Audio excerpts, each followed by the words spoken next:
Zlato na vzostupe. Prečo jeho cena v roku 2025 výrazne porastie?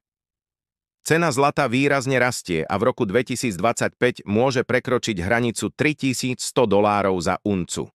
Za týmto nárastom stojí inflácia, globálna neistota a zvýšené nákupy centrálnych bank. Zlato už stáročia patrí medzi najstabilnejšie aktíva a jeho význam v svetovej ekonomike neustále rastie.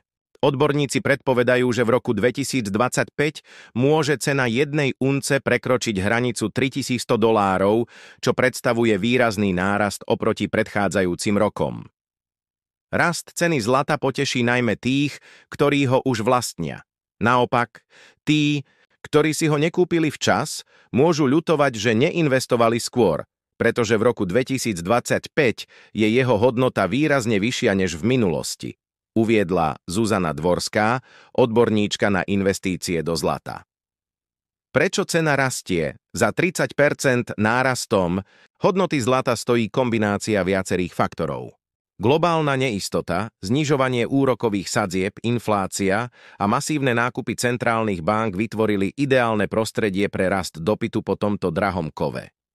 Zlato je považované za spoľahlivý uchovávateľ hodnoty, ktorý centrálne banky nakupujú najmä pre jeho vysokú likviditu a absenciu rizika protistrany. Inými slovami, jeho hodnota nezávisí od dôvery v konkrétnu inštitúciu alebo štát. To potvrdzuje, že ekonomika sa neustále vyvíja a každá centrálna banka je zodpovedná za stabilitu svojej meny. Z historického hľadiska sa zlato opakovane ukázalo ako bezpečný prístav v časoch krízy. Jeho hodnota síce podlieha výkyvom, no dlhodobý trend naznačuje, že si dokáže udržať svoju cenu a dokonca ju v obdobiach ekonomických turbulencií zvyšovať. Bližšie informácie na odkazoch pod videom.